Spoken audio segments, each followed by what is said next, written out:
এইবার চিন্তা করছি ব্ল্যাঙ্ক চেক ধরব,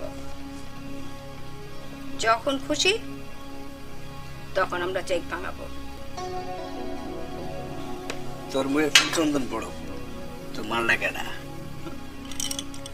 2-3 মাস ধরে জাল লগে টিকিতে হালুয়া বানাইতেছস। ও বুঝছি, ইসুপ রাইট। আসো তাড়াতাড়ি আসো, আমারও একা একা ভালো লাগতেছে না। সাগর ঠিকভাবে দোকানে বসে তো? বসে। কথা বলবা? আচ্ছা আয় সাগর, তোর ভাইয়ের ফোন, জলদি আয়।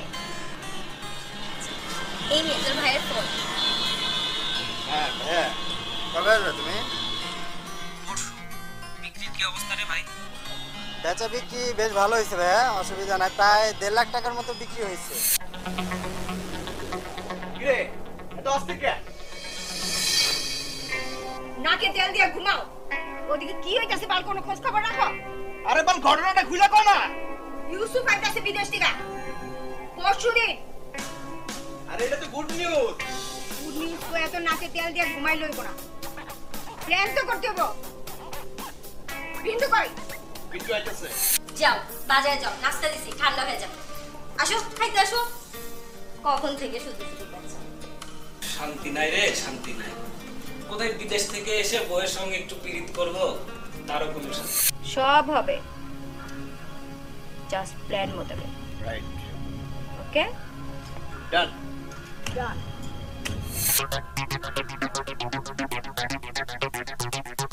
আর দোস্ত কি অবস্থা, কবে আসলি? এই তো ভোরবেলা আসছি রে। কই যাস? দোকানে যাচ্ছি। কোথায় আর যাবো? দোকানে কিনে নতুন মালটা আসছে? হ্যাঁ আসছে তো। আরে কইস না, আমার ছোট ভাই তোর সরে আইফোন কিনে দেয়া লাগবে বেটা, পোলাপান মানুষ বুঝছ না, তোর দোকান থেকে কিনে দেবো, চল। আচ্ছা চল।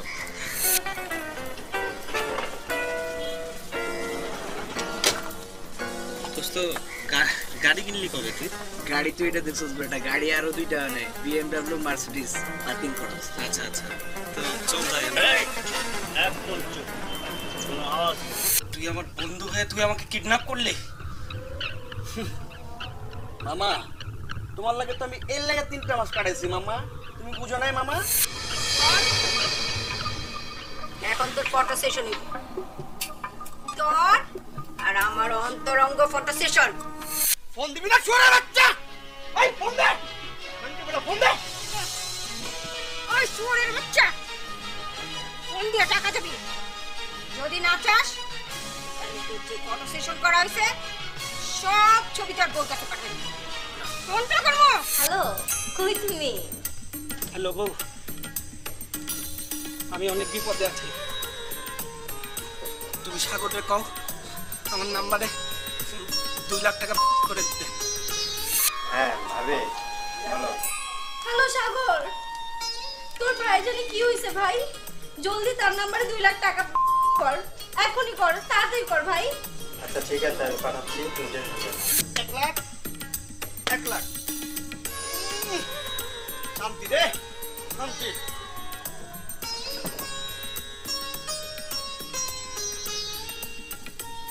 এইটা হইলো আমাদের ব্ল্যাঙ্ক চেক। এই মালটারে অনেক যত্ন করে রাখতে। আমি মানে কোনো কিছু না ভেবে তাড়াতাড়ি করে ওর নাম্বারে দিয়েছি 2 লক্ষ টাকা। পরে আমার জিনিসটা অনেক সন্দেহ লাগছে স্যার। পরে ওর ফোনে আমি বারবার কল দিতেছি স্যার, ফোন রিসিভ করতেছে না, এতে আরও আমার সন্দেহটা বেড়ে গেছে। তো স্যার ভাবলাম যে আমি আপনাকে একটু জানাই জিনিসটা। আপনি কি পরবর্তীতে ওনার নাম্বারে ফোন দিয়েছিলেন? জি আমি ফোন দিছি, কিন্তু বাট ও ফোন ধরে নেই। আর উনি কখনো আপনার নাম্বারে আর ফোন দেয় না? না, এরপরে আর আমাকে ফোন দেয় না। বেশ, ঠিক আছে। মুখ খুললে আমি বাঁচতে দেব না। ও আমার বন্ধু সেজে আমার সাথে গাদ্দারি করেছে। তুই মুকুলটে মারবি? মুকুলটে মারবি তুই? হ্যাঁ, আইতে দে, আইতে দে। ওই কেসে রে? ওই দেখ, তোর বন্ধু নাকি তোরে বাঁচতে দিব না। এখানকার কোনা। এই কি বল? এই কষ্ট কর। এই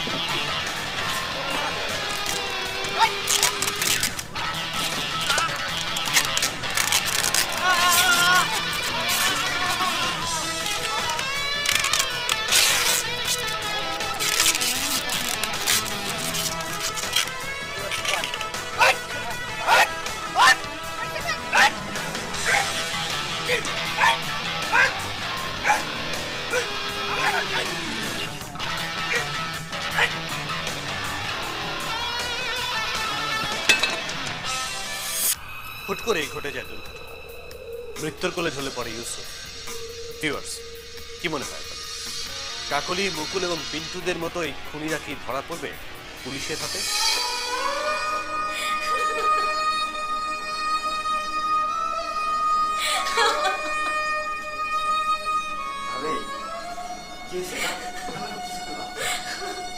আমার ফোন আসছে।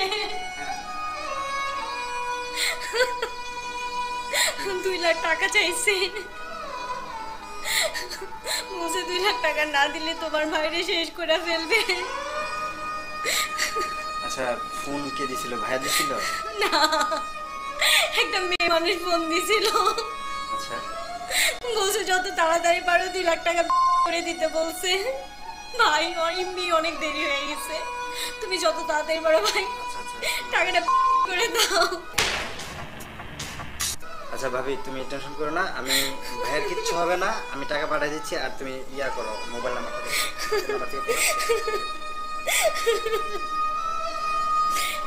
একদম লাস্ট নাম্বারটা।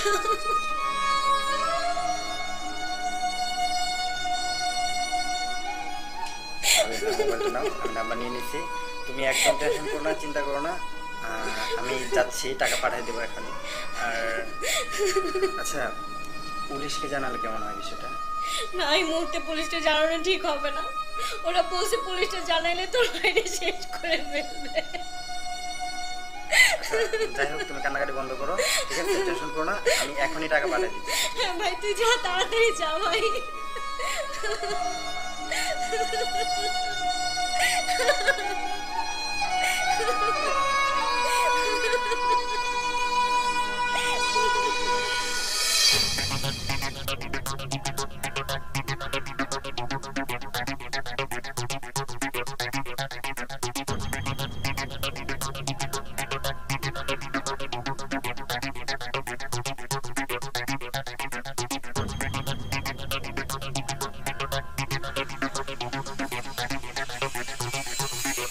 দোস্ত, এই এখনো তো ভালো মেসেজ আসলো না রে। এই রাখ রে, মেসেজ আসছে মনে হয়।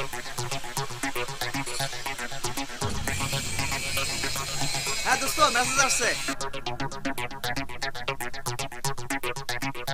আরে এইটা নিয়ে তুই ভাবিস না, ঠিক আছে? আমি টাকার উঠায় আমি আসছি, ঠিক আছে? এই ব্যাপারে তুই কোনো টেনশন করিস না, ওকে? আচ্ছা ঠিক আছে দোস্ত, ওকে।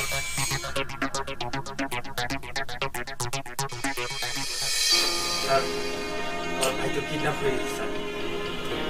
জি স্যার। আপনি কিভাবে করতে পারবেন? স্যার, আজকে সকালে আবার ফোন দিয়েছিল স্যার, 2 লাখ টাকা চেয়ে। ফোন কে রিসিভ করছে? আপনি? না না না, ফোন রিসিভ করছে আমার ভাবি। তারপর ফোনটা করছে মূলত স্যার একটা মেয়ে, এবং ফোন করে বলতেছে 2 লাখ টাকা পাঠানো, এবং বলছে যে তাড়াতাড়ি টাকাটা না পাঠাইলে, ঠিক আছে, মানে আমার ভাইয়ের ক্ষতি করবে, আর পুলিশকে জানাইলে ভাইকে মেরে ফেলবে।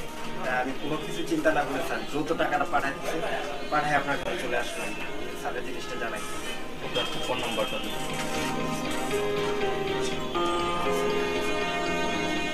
বলেন।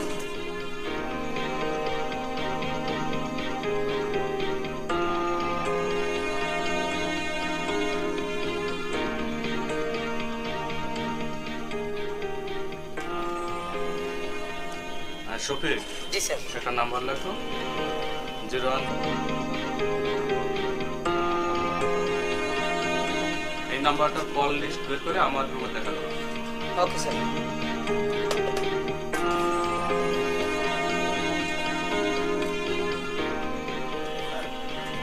প্লিজ একটু তাড়াতাড়ি করেন। আর আমি যে জিনিসটা আপনাকে জানাইছি স্যার, বাসায় কিন্তু কেউ জানে না স্যার। ঠিক আছে, আপনি কোনো টেনশন করবেন না, আমরা সাবধানে পাবেন। আর আপনার কাছে কোনো আপ টু ডেট খবর থাকলে দ্রুত আমাদের জানাবেন। স্যার, এখন আর আপডেট নিউজ কি, সে তো কিডন্যাপ হয়ে গেছে স্যার। ঠিক আছে, আমরা এটা দেখতেছি, আমরা কল লিস্ট বের করতেছি। প্লিজ কাইন্ডলি মানে জিনিসটা খুব দ্রুত করেন স্যার, এখন তো কিডন্যাপ হয়ে গেছে, আমি কি করবো বুঝতেছি না স্যার। ঠিক আছে, আপনি এটা নিয়ে টেনশন করবেন না, আমরা সাবধানে পাবেন। এবং আপনার কাছে কোনো খবর থাকলে আপনি দ্রুত আমাদের জানাবেন। আর আপনি বাসায় যান, আপনি বাসায় আপনি ভাবির সাথে সবসময় থাকেন। আপনাদের যদি কোনো সমস্যা হয় এবং সাথে সাথে আমাদের জানাবেন। আমরা এটা দ্রুত ব্যবস্থা নেবো, এটা নিয়ে আপনার টেনশন করতে হবে না। জি স্যার, প্লিজ যেভাবে ওকে, করেন আমি কল বাসায় লিস্ট নিতেছি, কল লিস্ট আমি নিয়ে কান্নাকাটি করতেছি, প্লিজ ওকে, স্যার ঠিক আছে, আপনি বাসায় যান, ওকে, ঠিক আছে। যেভাবে হোক ইয়াটা করেন স্যার। ওকে, ঠিক আছে, বাসায়। শফিক, বসো। Thank you sir. Call list পেয়েছো? জি স্যার, এই নাম্বার থেকে স্যার মাত্র দুটো কল দিয়েছে। একটা হচ্ছে সাগরের ভাবি, আর আরেকটা এই নাম্বারে কলটা গিয়েছে। এবং বিষয়টা হচ্ছে স্যার খুব অল্প সময়ের মধ্যেই দুটো কল করা হয়েছে। হ্যাঁ, নাম্বার তো একটা হলো ওদের ফ্যামিলি, মোবাইল নাম্বারটা কার, এটা কি বুঝতে পারছেন? না, হয়তো ক্রিমিনাল ভুল করে বা ওদেরই কাউকে হয়তো ফোন দিয়েছে নাম্বার থেকে।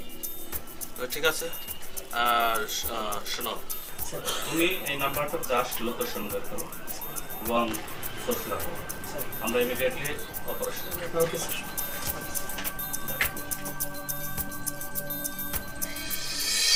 পুলিশ সে নাম্বার খুঁজতে সোর্স না।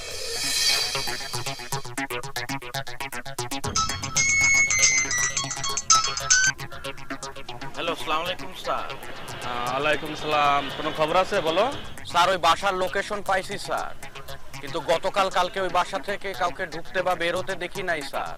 ওকে, ঠিক আছে, তুমি ওইখানে থাকো, ওদিকে খবর রাখো, আর কোনো তথ্য পেলে সাথে সাথে আমাকে জানাবে। জি স্যার, আমি ওখানেই আছি স্যার। আচ্ছা, ওকে।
লোকেশন তো চেঞ্জ হলো না, ফোন ব্যবহারকারী এ না, তার মানে ফোন ব্যবহারকারী এই বাসাতেই আছে।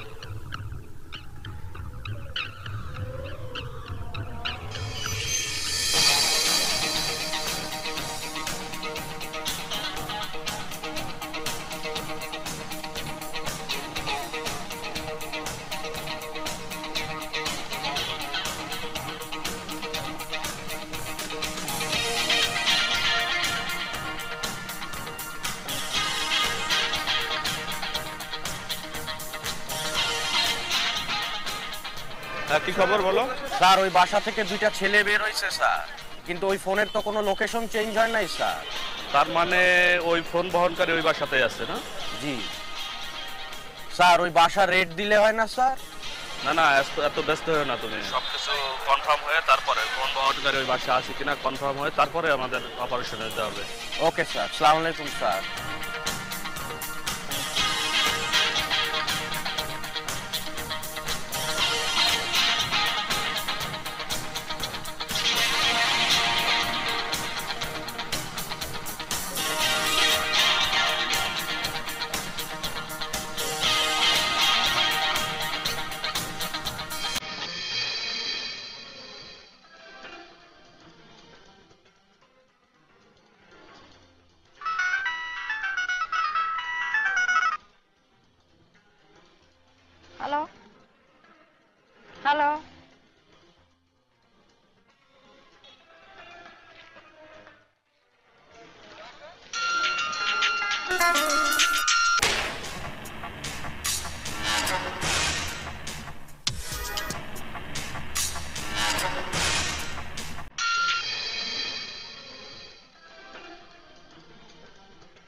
হ্যালো কিরপলা কথা কষ্ট কেন গত 2-3 দিন রাতে অনেক মিস কল দিতেছস ফোন ধরলে কথা কষ্ট না কিরপলা মাইয়া মানুষ দেখলে মাথা যায় না আর যদি কোনোদিন ফোন দিলে আমারে তোর মাথায় পিস্তল ঠেকাইয়া তোর দাস ফলাই দিমু উত্তর বাচ্চা ফোন রাখ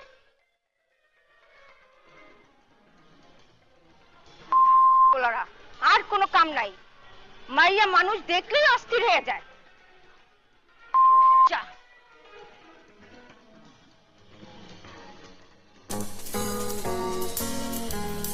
স্যার আসসালামু আলাইকুম স্যার। ওয়ালাইকুম সালাম। স্যার ওই ফোন বহনকার একটা মেয়ে স্যার। তাই মেয়ে, ওর সাথে আর কে আছে বলতে পারবো? ওই মেয়েটা একা স্যার। তুমি সাবধানে থাকো এবং ওদের ফলো করো, ওরা কোথায় যায় এটা লক্ষ্য করো। জি স্যার।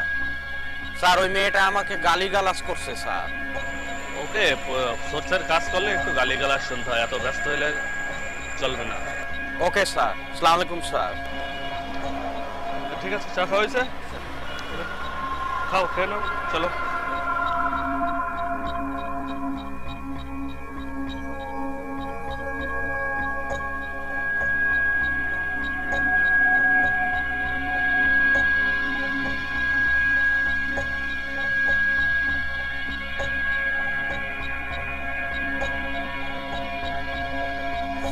এবং একদিন সে সোর্স কাকলিকে ফলো করে পুলিশকে জানিয়ে একটি বিউটি পার্লারের সামনে অপেক্ষা করতে থাকে।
তুমি ঠিক মতো খবর নিয়েছো তো? জি স্যার, আমি বাইরে। কনফার্ম? Confirm sir. ওকে, ঠিক আছে, তুমি সাইডে থাকো, আমরা এদিকে আসছি, আমরা এটা দেখতেছি। জি স্যার।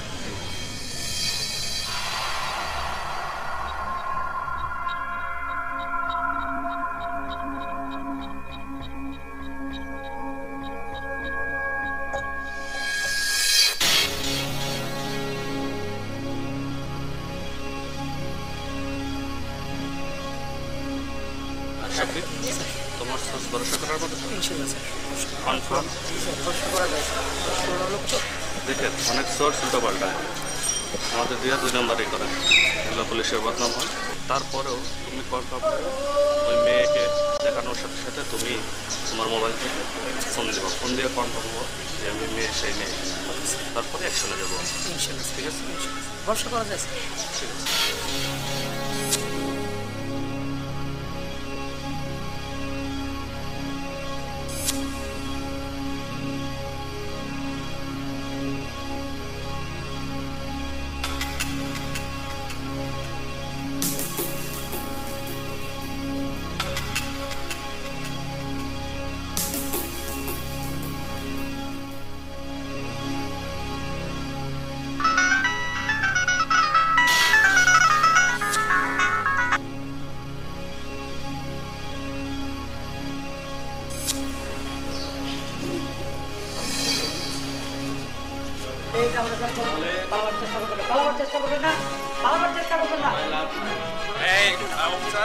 তুমি তাড়াতাড়ি গাড়ি নিয়ে বলে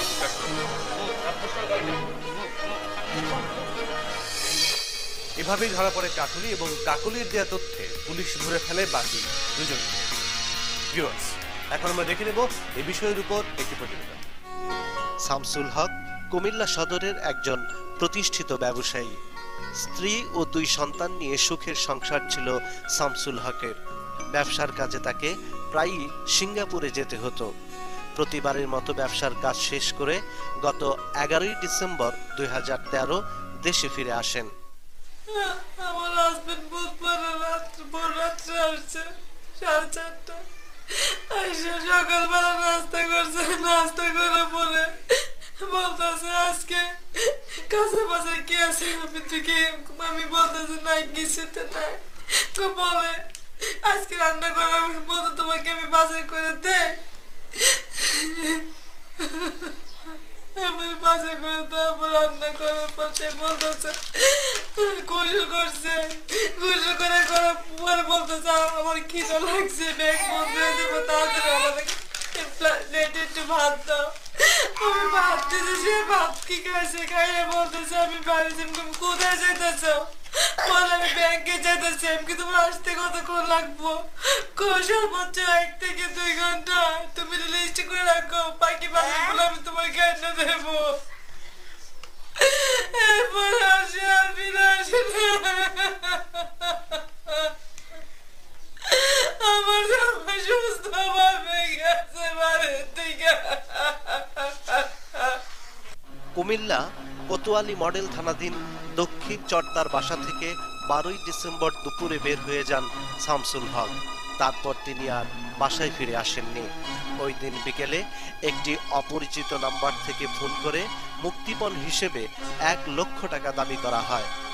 শামসুলের আত্মীয়রা ওই নম্বরে বিকাশের মাধ্যমে 1 লক্ষ টাকা পাঠিয়ে দেন।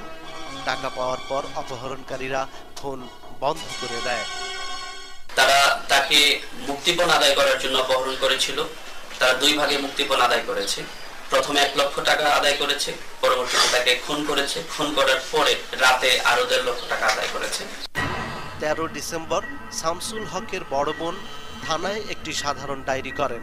এর পরিপ্রেক্ষিতে পুলিশ প্রশাসন অপহরণকারীদের ধরতে অভিযানে নামে। এক পর্যায়ে 14 গ্রাম ও অন্যান্য স্থান থেকে হোটেল ব্যবসায়ী রিপন মজুমদার, শাহাবুদ্দিন ও তসলিমা আক্তার সালমাকে পুলিশ গ্রেপ্তার করে। আসামি রিপনের সাথে 2 থেকে 3 মাস আগে শামসুল হকের পরিচয় হয়। ধূর্ত রিপন 12 ডিসেম্বর সুকৌশলে শামসুলকে তার ভাড়া বাসায় নিয়ে যায়। সালমার সাথে আপত্তিকর ছবি তুলে রিপনের চাপে টাকার জন্য স্ত্রীকে ফোন করে শামসুল। তুমি কোথায় আছো? তো তুমি কোথায় আছো? কবে বিপদ আছে? আমি খুব বিপদ আছি। সে কথা দিয়ে আর কথা বললে কেটে দিছে, আর কোনো কথা বলে না। শুক্রবারে খুতবা শুনে আমার স্বামীর সাথে শেষ কথা। আমার মেয়েদের বাচ্চাদের সাথে কোনো কথা হয় না। ওদের আসল পরিচয় জানাজানি হয়ে যাবে, এ কারণে শামসুল হককে তারা নির্মমভাবে হত্যা করে। মূলত শামসুল হকের টাকার প্রতি লোভ থেকেই আসামিরা তাকে হত্যা করে। মামলার সাথে আরো কারা জড়িত আছে কিনা আমরা সে বিষয়ে তৎপর আছি। যে মামলার ভিকটিমের কিছু মোবাইল বা ঘড়ি অন্যান্য জিনিসপত্র যেগুলো আছে সেটা উদ্ধারের জন্য আমরা তৎপর আছি। সরকারের কাছে আমি আবেদন জানাই, আমার বিচার চাই। আমার এই মেহনত করে ভবিষ্যৎ কে দেখবো ওটাই আমি চাই। হত্যা করছে আমার